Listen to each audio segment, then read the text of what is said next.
Get your black hands off my desk. Stanley Walker freezes. 68 years old. 14 years cleaning this building. Not a single complaint. Derek Callahan towers over him. CEO, tailored suit, diamond watch worth $45,000.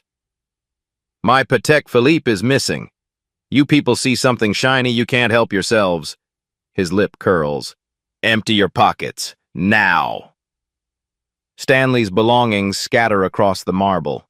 A worn wallet. A photo of his wife. A lunch container.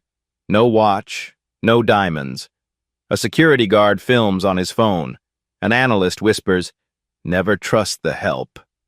Someone laughs. Callahan leans close. Did you think a black janitor could steal from me? Know your place, old man. The elderly man stands alone, surrounded by expensive suits and cold silence. But what none of them know, the man they just humiliated, is the board chairman's father.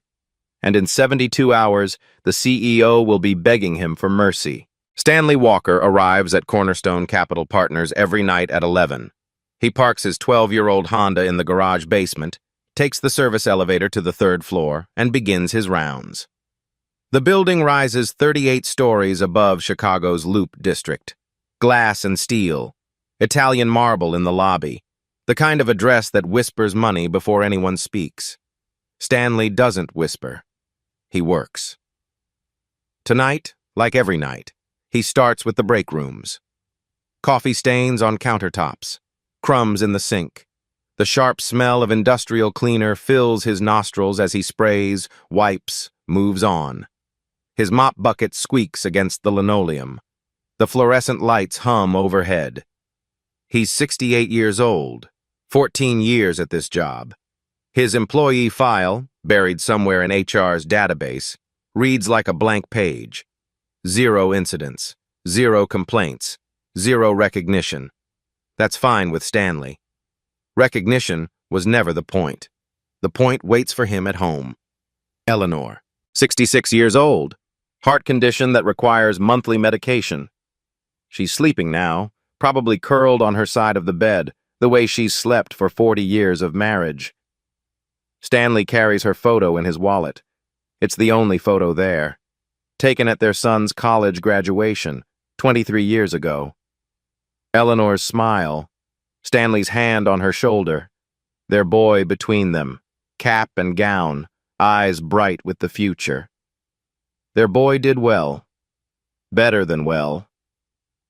But Stanley doesn't talk about that. Marcus Brown pushes his cart around the corner. 52. 8 years at Cornerstone. The closest thing Stanley has to a friend in this building. Stanley? Marcus nods. You hear about the new CEO, Callahan? Stanley shrugs. I clean his office, don't know the man. Word is he's got a temper, fired 2 assistants last month. Not my business. Marcus grins. You ever talk about anything? Stanley almost smiles. I talk about work. Speaking of which, he wheels his cart toward the elevator. Floor 12 tonight. Supply closets, conference rooms, the long hallway nobody walks after 6. The building breathes differently at night. During the day, it's all footsteps and phone calls and the low roar of ambition. Now, silence. The hum of ventilation. The distant ping of an elevator nobody's riding. Stanley likes the quiet, always has. He passes a window and catches his reflection. Gray uniform, gray hair. A man designed to be invisible. That's fine too. Invisible means nobody bothers you. Nobody asks questions. Nobody expects you to be anything other than what you are. A janitor, a husband, a father. Someone in the company once asked him about family. A young analyst, working late, making small talk while Stanley emptied her trash. You have kids, Mr. Walker? Stanley had paused. 1. A son. What does he do? He does well. That was it. That was all. The analyst never asked again. Now Stanley checks his watch, 1:45 a.m. 45. One more floor, then home. Eleanor will be awake by 6, and he likes to be there when she takes her morning pills. He rolls his cart to the service elevator. The doors open. He steps inside. The radio on his belt crackles to life. Security. Walker, we need you on 38, executive floor, now. Stanley frowns. He doesn't work the executive floor on Tuesdays. Different rotation. Copy. On my way. The elevator rises. The numbers climb. Stanley doesn't know it yet, but he's ascending toward the end of everything he's known. Floor 38. The doors open. And Derek Callahan is waiting. The executive floor smells different. Leather and oak and something else. The faint residue of expensive cologne. The lights are dimmer here, designed for ambiance rather than function. Marble floors gleam under recessed fixtures. Stanley steps off the elevator. 2 security guards stand near the corner office. Between them, a man in a tailored suit. Derek Callahan, 42 years old, CEO for 8 months. The kind of face you see on business magazines. Sharp jaw, sharper eyes. Right now, those eyes are red. His tie is loose. His hair is slightly disheveled, like he's been running his hands through it. You, Callahan points. You're the janitor assigned to this floor tonight? Stanley shakes his head. No, sir. I work 12 tonight. Security called me up. You were here earlier. I saw you. I wasn't scheduled for 38, sir. Callahan's voice rises. Don't lie to me. Someone was here. Someone took it. Stanley stands still. He's learned that stillness often works better than words. Took what, sir? Callahan steps closer. He's taller than Stanley by half a foot, younger by 26 years. His breath smells like whiskey and stress. My watch. Patek Philippe, diamond bezel, 36 stones. You know what that's worth? Stanley doesn't answer. $45,000. Callahan's voice drops to something more dangerous than shouting. It was on my desk 2 hours ago. Now it's gone, and you're the only one who's been on this floor. I wasn't on this floor, sir. Open your bag. Stanley looks at the security guards. Neither meets his eye. He looks back at Callahan. Sir, I didn't take anything. Then you won't mind proving it. Open the bag. Silence. The ventilation hums. Somewhere below, the city breathes on without knowing. Stanley kneels. He unzips his work bag slowly. Callahan doesn't wait. He grabs it, upends it, dumps the contents onto the marble floor. A worn wallet lands with a soft slap. The photo of Eleanor slides out, her smile facing the ceiling. A lunch container rolls to a stop. Some tools, a small flashlight, nothing else. No watch, no diamonds. Callahan stares at the pile. His jaw tightens. Check his pockets. Stanley rises. His hands don't shake from fear. They shake from control. 14 years of yes, sir, and no problem. Tonight, he swallows one more. He empties his pockets. Keys. A few dollars. A receipt from the gas station. Nothing. Callahan's face twists. You hid it. Somewhere in this building. We'll find it. Sir, I didn't. People like you. Callahan leans in. His voice is quiet now, almost intimate. You see something shiny, something with diamonds, and you can't help yourself. You think no one's watching. But I'm watching. Stanley says nothing. He looks straight ahead, past Callahan, past the guards, at nothing at all. One of the guards finally speaks. Sir, we should file a report. Get this documented. Callahan straightens, adjusts his tie. The moment of rage passes into something colder. Document everything. I want him out of this building by morning. HR handles the rest. He turns to Stanley. And when we find that diamond watch, and we will, I want you prosecuted. Grand theft. $45,000. He walks toward his private elevator. The doors open. He steps inside. Just before they close, he adds, 14 years means nothing if you're a thief. The doors shut. The elevator descends. Stanley kneels again. Slowly, carefully, he picks up his belongings. The wallet. The photo.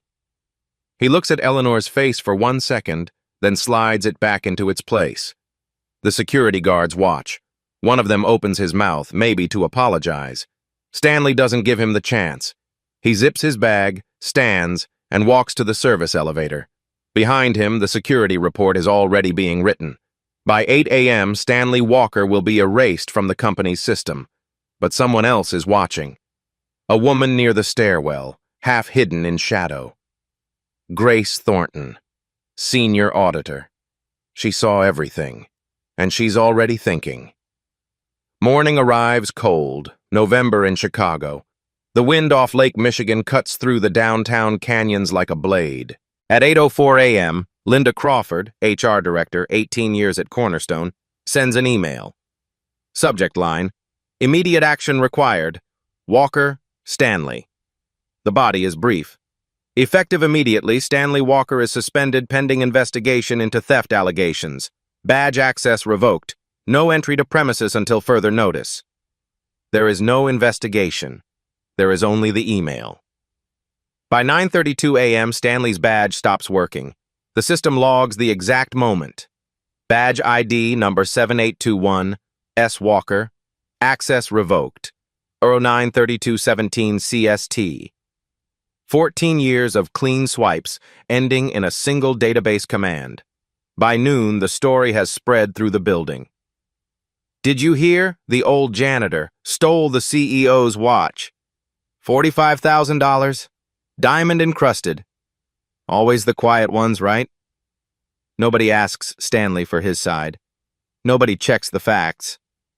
The story is too good, too simple, too satisfying.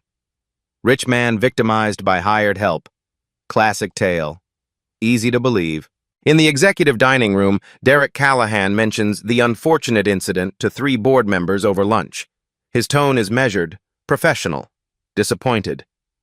Appropriate action has been taken, he says. HR is handling it. The board members nod. They don't ask questions. Why would they? The CEO said it. That's enough. Meanwhile, at 10:48 p.m., Stanley Walker stands outside the building where he's worked for 14 years. His badge doesn't beep. The turnstile doesn't move. The security guard, a young man Stanley doesn't recognize, shakes his head. Sorry, Mr. Walker. Orders from above. You're not on the access list anymore. Stanley looks up at the tower. 38 floors of glass and steel. Somewhere up there, someone is cleaning the floors he used to clean. Someone else is emptying the trash he used to empty. He turns and walks back to his car. At home, Eleanor is awake. She's waiting in the kitchen, the way she always waits when he's late. You're early, and she frowns. Something wrong? Stanley hangs his coat, takes a breath. They gave me some time off.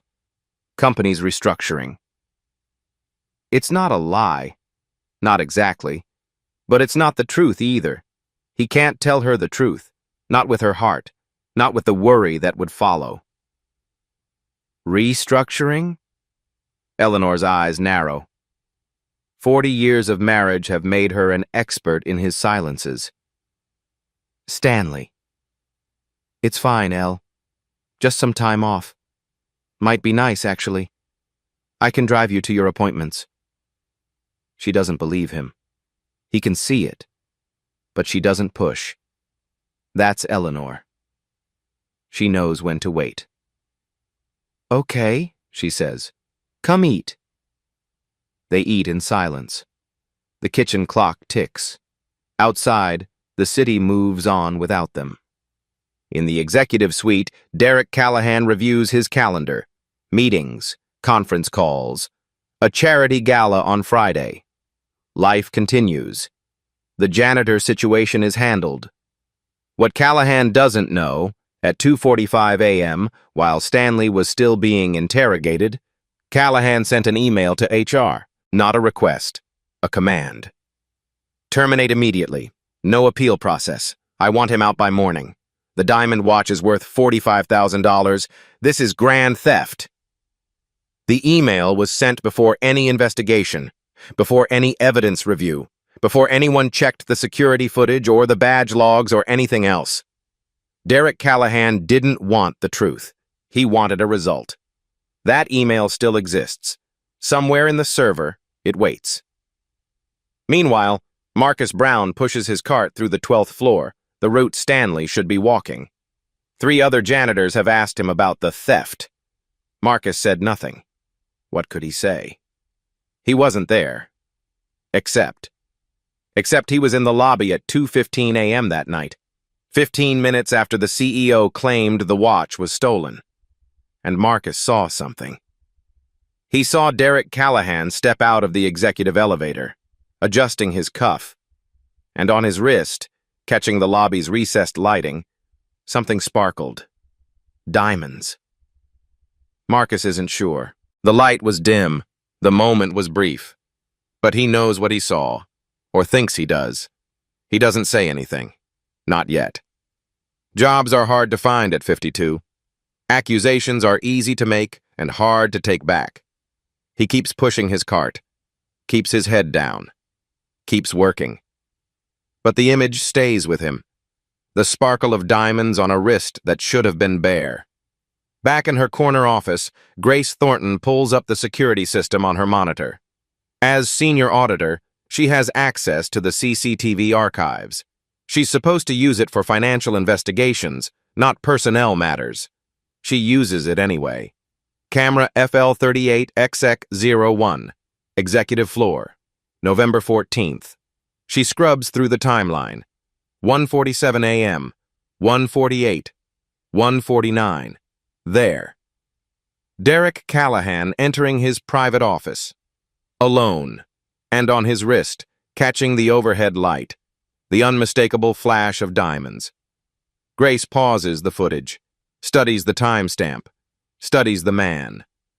Then she opens a new folder on her desktop, names it something innocuous, and begins to download. Harold Walker receives the phone call at 7:15 a.m. on the second day. He's in his home office, a converted sunroom overlooking Lake Forest, 30 miles north of the city. Coffee in hand, Wall Street Journal on the tablet. The ordinary morning of an extraordinary man. His phone buzzes. Thomas Bennett. Board member. Old friend. Harold, we have a situation. Harold sets down his coffee. What kind? Your CEO accused a janitor of theft 2 nights ago. Diamond watch. $45,000. Bennett pauses. The janitor's name is Walker. Silence. Harold? You there? I'm here.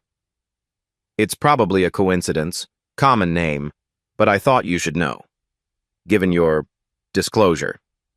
Every board member at Cornerstone Capital Partners files a conflict of interest disclosure. Harold's has a single entry, added 6 years ago when he became chairman. Father, yes, Stanley Walker, contracted janitor, Cornerstone Capital Partners. Nobody ever mentioned it. Nobody ever asked. Why would they? The chairman's father works as a night janitor in the building the chairman oversees. It's unusual. It's private. It's not illegal. I'll be there in an hour, Harold says. He hangs up, stares at the phone. His father, accused of theft. By a CEO Harold himself approved 8 months ago. Harold could make a call right now. End Callahan's career with 3 sentences. The power is there waiting to be used. He doesn't use it. Instead, he showers, dresses, and drives to the city. Takes the private elevator to the 40th floor. Sits in his corner office and begins to read. The security report, the HR email, the badge access logs, the CEO's midnight message demanding termination. Harold reads everything twice. Then he calls his assistant. Set up a board meeting. Friday. Full attendance. Mandatory. May I ask the agenda, sir? No. He hangs up, turns to the window. Chicago spreads below him, steel and glass and 10 million stories. His father cleaned these floors for 14 years. Started when Harold was still a mid-level analyst, before the promotions, before the corner office, before the title that sounds like power and feels like weight. Stanley never asked for help, never mentioned the connection. When Harold offered him a desk job, early retirement, anything else, Stanley refused. I don't need my son to take care of me. I can work. So he worked. Night after night, floor after floor, invisible to everyone except the security guards who nodded hello and the other janitors who shared his coffee breaks. And now this. Harold learned something from his father, years ago. A lesson that stuck. The truth doesn't need help, just time. He's going to give it time. Let the evidence gather. Let the picture complete itself. Because Harold knows something Derek Callahan doesn't. Stanley Walker has never stolen anything in his life. The accusation isn't just wrong, it's impossible, which means someone else is lying. Harold turns from the window, picks up the phone. Get me the IT department. I want a full audit of CCTV access for the past 72 hours. Everyone who's pulled footage from the executive floor, every file, every timestamp. He pauses. And don't tell anyone I asked. The game has changed. Derek Callahan just doesn't know it yet. Grace Thornton has been an auditor at Cornerstone for 6 years. Numbers are her language. Patterns are her obsession. She once caught a vendor skimming $2.3 million through fake invoices. The vendor went to prison. Grace got a promotion. 3 months ago, she found something else. Irregularities in the CEO's expense reports. Cash withdrawals. Payments to unfamiliar accounts. Numbers that didn't add up. She reported it to HR. Standard procedure. Derek Callahan called her into his office the next day. Closed the door, stood too close. Your job depends on your silence, he said. Do you understand? She understood. She also remembered. Now, watching the footage of an old janitor being humiliated over a diamond watch, Grace decides that silence has a limit. Day 2, 2:14 p.m. Her office door is locked, blinds closed. The CCTV archive loads on her screen. Camera, FL38, XX01. November 14th, 1:47:15 a.m. Derek Callahan walks into frame. He's wearing a dark suit, no tie. His left hand reaches for the door handle. Grace pauses the image, zooms in. There, on his wrist, the Patek Philippe. 36 diamonds catching the overhead light like tiny stars. He was wearing the watch when he entered his office. At 1:47 a.m., 13 minutes before he claimed it was stolen. She resumes playback. Callahan disappears inside. The timestamp advances. 1:48, 1:49, 1:50. At 1:52, he exits, walks toward the elevator. Grace scrubs back, pauses, zooms again. His wrist is bare. Between 1:47 and 1:52, something happened in that office. The watch went from his wrist to somewhere else. Grace switches to the badge access logs, pulls up Stanley Walker's record for that night. Badge ID number 7821, S. Walker. Floor 12, Janitor Station B, 01:47:22 CST. Stanley was on floor 12 at 1:47. The same moment Callahan entered his office on floor 38, 26 floors apart. The same second. An alibi. Perfect. Unimpeachable. Recorded in the building's own system. Grace saves the data. Screenshots. Downloads. Her USB drive hums quietly on the desk. She moves to email archives. As auditor, she has access to financial correspondence. It takes her 20 minutes to find what she's looking for. From D. Callahan at cornerstonecap.com to HR Director at cornerstonecap.com. Sent, November 14th, 02:45:17 CST. Subject, immediate termination. Walker. Terminate immediately. No appeal process. I want him out by morning. The diamond watch is worth $45,000. This is grand theft. Sent at 2:45 a.m. Before HR reviewed anything. Before security filed their complete report. Before anyone checked a single camera. Callahan wanted Stanley gone. The truth was irrelevant. Grace saves the email, adds it to the folder, but something else is bothering her. The expense report irregularities from 3 months ago. The ones that got her threatened. She pulls up Callahan's personal expenditure file. Access restricted, but auditors have override privileges for active investigations. This isn't an active investigation. Not officially. She accesses it anyway. The numbers tell a story. Cash withdrawals, $15,000 in August, $20,000 in September, $25,000 in October. All from his corporate account coded as client entertainment. Destination unclear. Until she cross-references the dates with his calendar. Rivers Casino, Chicago's largest gambling complex. Every withdrawal date matches a personal evening blocked on his schedule. Then she finds the email. Buried in his deleted folder, recovered through audit backup. From Collections at Midwest Financial. Com.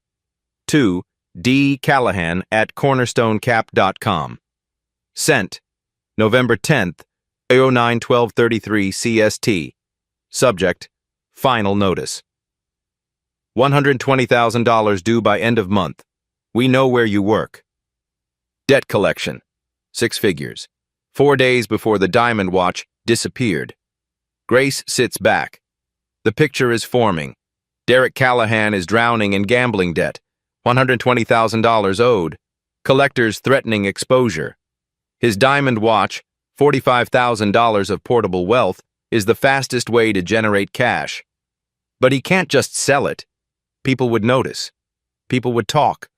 Unless it was stolen. Unless there was a thief. Unless the CEO was a victim, not a suspect. Stanley Walker. 68 years old. No connections. No power. No one to defend him. The perfect scapegoat. Grace stares at the screen. The evidence is there. Clear. Damning. Documented. But evidence disappears. She knows this. Callahan knows this too. She checks the IT activity logs, finds a request submitted that morning. Request from CEO office, archive, delete. CCTV footage, floor 38, November 14th. Priority, urgent, timeline, 24 hours. He's trying to erase it. All of it. Grace's heart beats faster. She has less than 24 hours before the footage is gone. She downloads everything, every file, every timestamp, every frame. The USB drive fills. She removes it, tucks it into her pocket. If this disappears from the server, it won't disappear from here.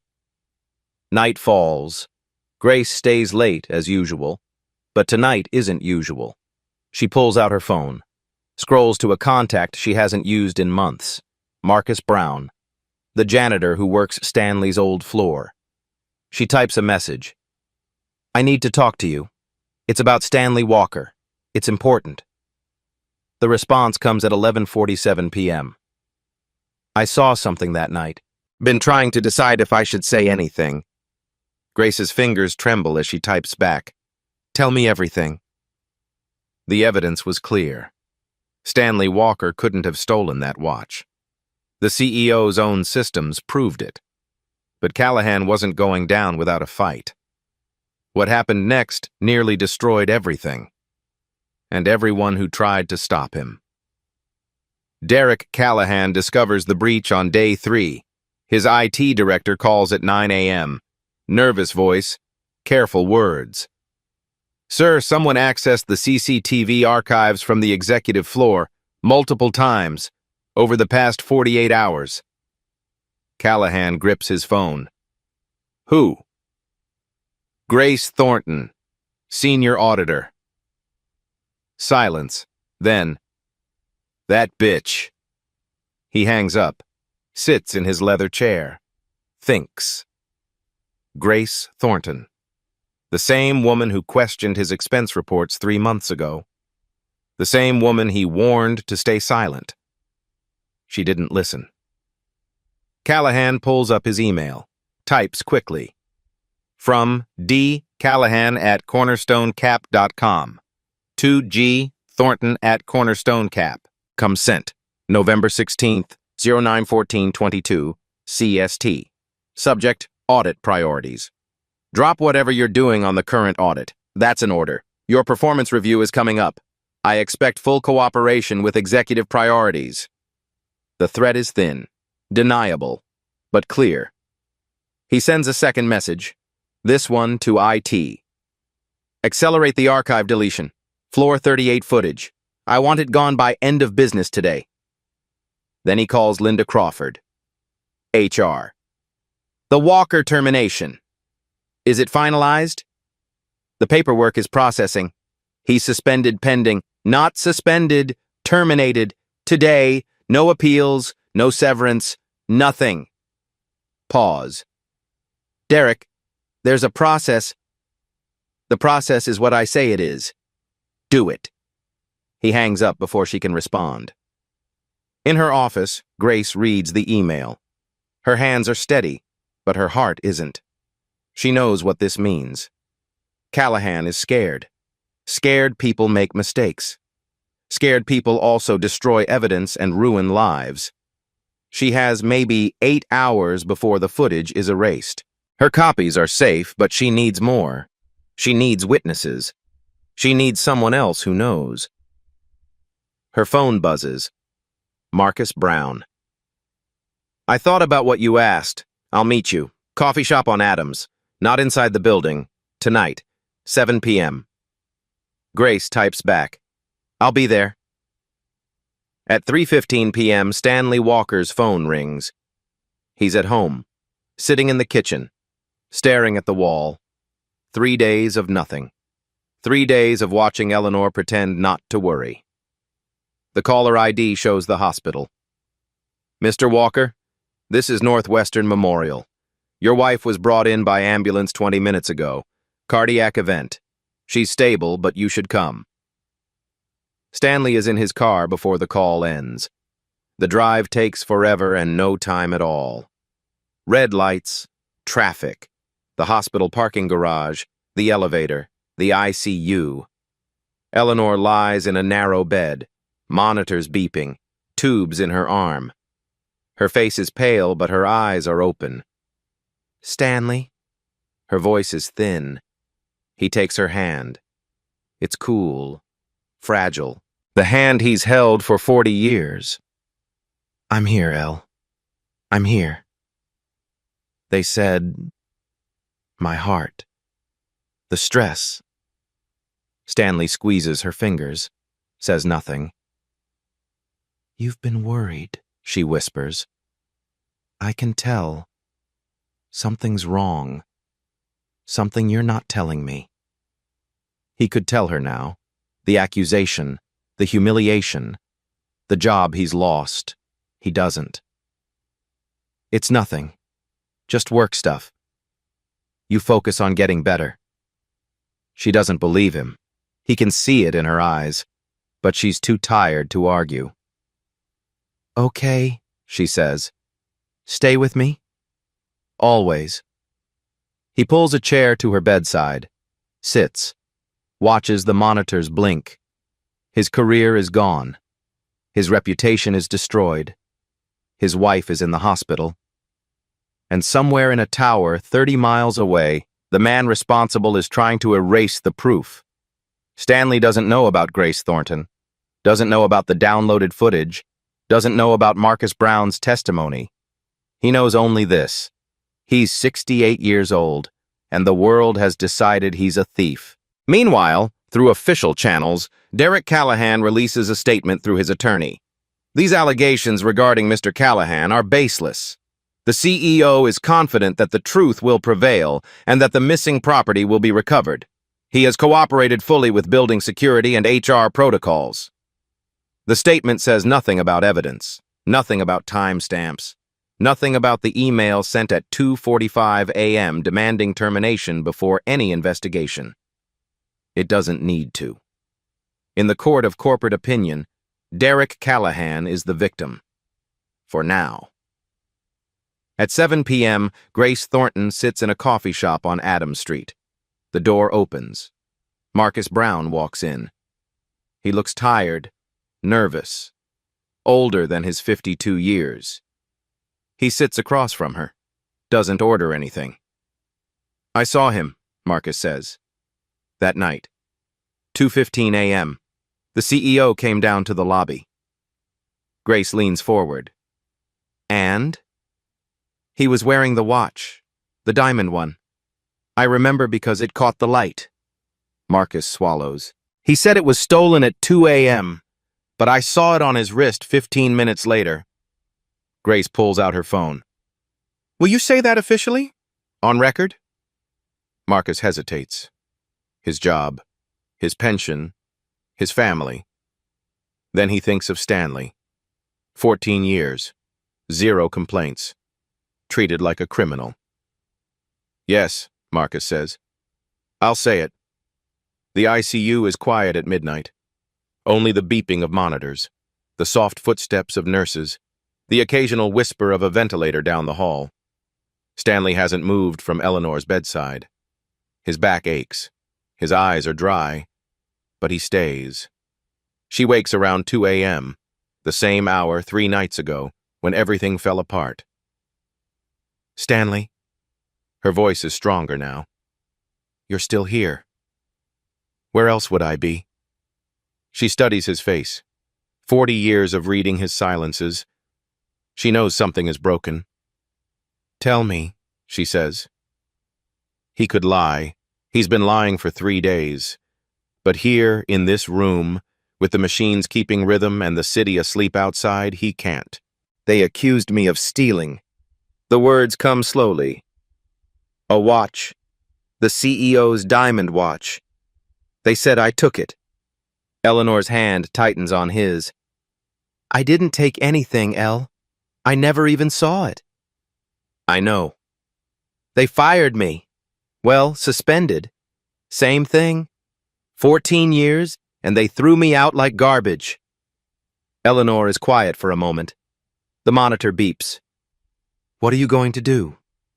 Stanley shakes his head. What can I do? I'm 68. No lawyer, no money, no proof I didn't do it. Just my word. And my word doesn't mean anything to people like them. Eleanor shifts in the bed, winces, reaches up to touch his face. Stanley Walker. Listen to me. He looks at her. They can take your badge. They can take your job. They can say whatever they want. Her eyes are fierce, even now. But they cannot take who you are. Do you understand me? They cannot take that.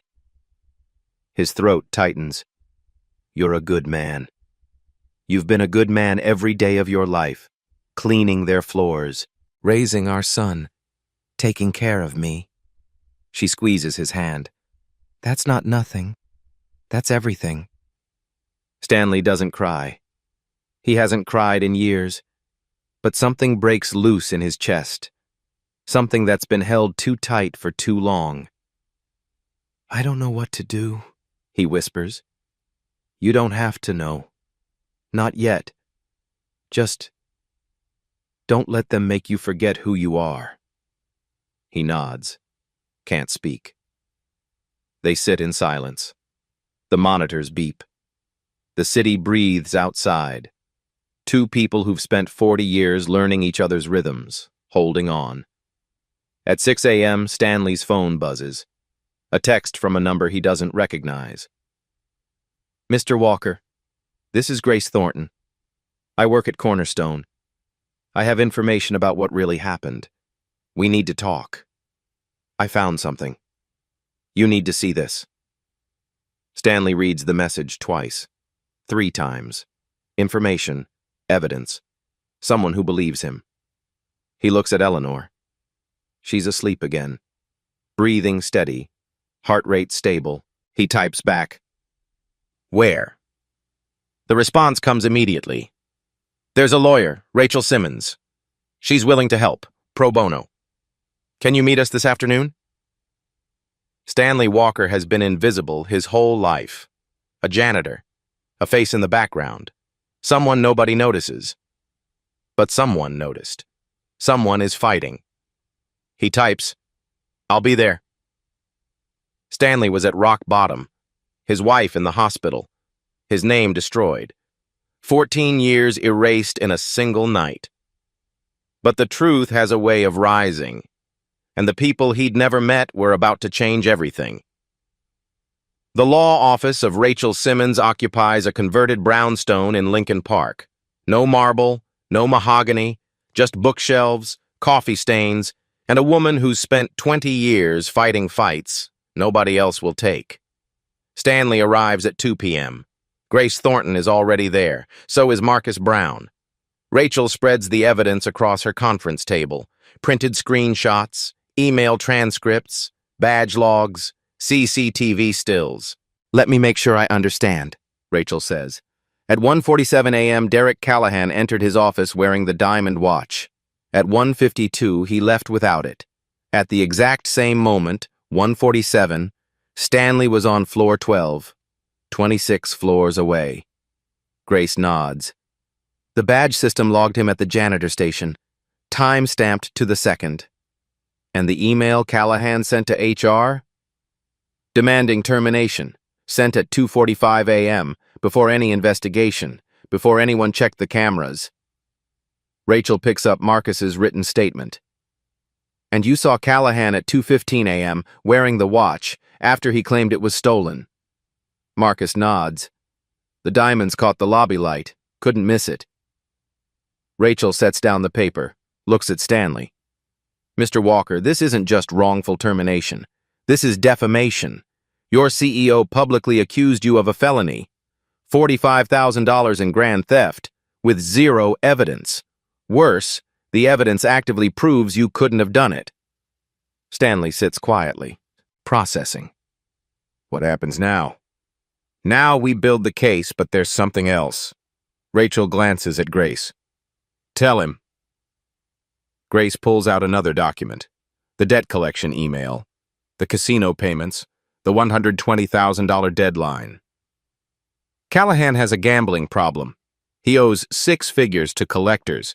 The watch was his way out. Sell it, pay down the debt. But he couldn't just sell it without questions. So he staged a theft, made himself the victim. Stanley's face doesn't change, but his hands, resting on the table, curl into fists. He destroyed my name to cover his gambling debts. Yes. The room is silent. Then Stanley speaks. "My son is Harold Walker." Grace blinks. Rachel sets down her pen. "Harold Walker, chairman of the board. He's my son." Rachel exhales slowly. "Does Callahan know?" "No, nobody does. I never told anyone at the company. Harold and we kept it separate. He wanted me to retire. I wanted to work." "Does Harold know what happened?" Stanley nods. "He knows. He's known since the second day. But I told him not to interfere, not to use his position." "Why?" Stanley looks at the evidence spread across the table, 14 years of his life, reduced to timestamps and emails. "Because if my name gets cleared, I want it cleared by the truth, not by my son pulling strings." Rachel smiles. "Mr. Walker, I think I'm going to enjoy working with you." She picks up her phone. "I need to make some calls. Harold Walker has scheduled a board meeting for tomorrow. Full attendance. Something tells me he's planning the same thing we are." The pieces are moving. The truth is gathering. and Derek Callahan still doesn't know what's coming. The night before the board meeting, Grace Thornton sits alone in her apartment. Laptop open, USB drive inserted, one final review. Camera FL38XX01, November 14th, 1:49:33 a.m. She's watched this footage a dozen times, but tonight she watches it frame by frame. Derek Callahan stands in his office. The desk lamp casts a warm circle of light. He's facing his desk. His left hand moves to his right wrist. Frame 1847. His fingers close around the watch band. Frame 1851. He slides the Patek Philippe off his wrist. The diamonds catch the light one last time. 36 tiny stars winking at the camera. Frame 1856. He holds the watch in his palm, looks at it. His expression is unreadable, but his posture suggests hesitation. Maybe regret. Frame 1862. He opens the top drawer of his desk. Frame 1867. He places the diamond watch inside. Frame 1871. He closes the drawer. Frame 1875. He locks it with a small key from his pocket. Frame 1880. He turns and walks toward the door. His wrist is bare. Grace saves the clip, exports it at high resolution. Timestamps visible. Metadata intact. This is it. The moment Derek Callahan stopped being a victim and became a perpetrator. He didn't lose the watch. He hid it. He didn't need a thief. He needed a scapegoat. And Stanley Walker, quiet, invisible, defenseless, was perfect. Grace opens the financial documents one more time. The gambling debts, the collection threats, the casino withdrawals.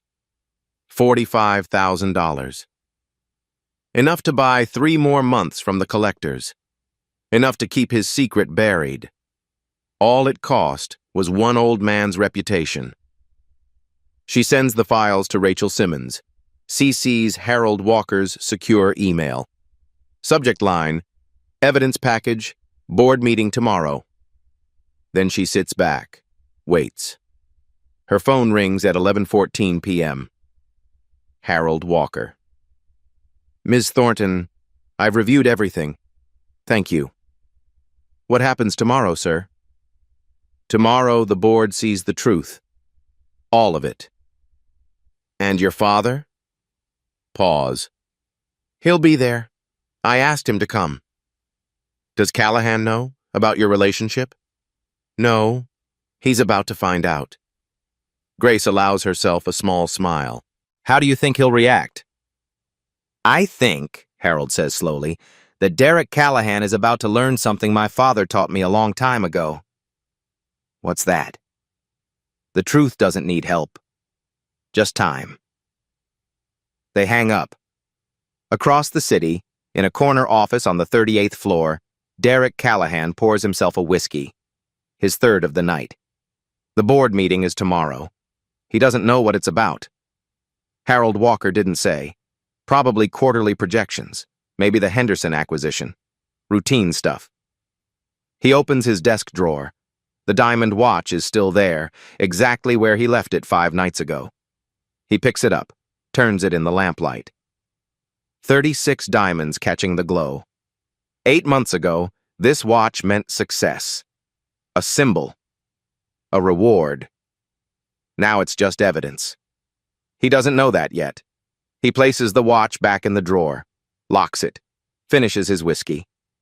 Tomorrow, everything changes. The boardroom occupies the northeast corner of the 40th floor. Floor-to-ceiling windows, a table that cost more than most cars, 7 leather chairs for 7 board members. Harold Walker sits at the head. His face reveals nothing. Derek Callahan sits at the opposite end, his attorney beside him, his confidence intact. The other 5 board members arrange themselves along the sides. Thomas Bennett, Margaret Hayes, Robert Kim, David Okonkwo, Patricia Vance. Let's begin, Harold says. Grace Thornton is called first. She connects her laptop to the room's display screen. On November 14th at 1:47 a.m., Derek Callahan entered his private office. The footage plays. Callahan watches himself walk through the door. The diamonds on his wrist flash. At 1:49, Mr. Callahan removed his watch, a Patek Philippe valued at $45,000, and placed it in his desk drawer. Frame by frame, the watch sliding off, the drawer opening, the diamonds disappearing inside. At 1:52, Mr. Callahan exited his office. At 2:00 a.m., he reported the watch stolen. At 2:15 a.m., he accused Stanley Walker, a contracted janitor with 14 years of unblemished service, of theft. The room is silent. Grace continues. Badge records confirm Mr. Walker was on floor 12 at 1:47 a.m., 26 floors below. He could not have been present when the watch was placed in the drawer. She advances to the next slide, the email to HR. At 2:45 a.m., Mr. Callahan instructed HR to terminate Mr. Walker immediately. No investigation, no appeal. Next slide, financial records.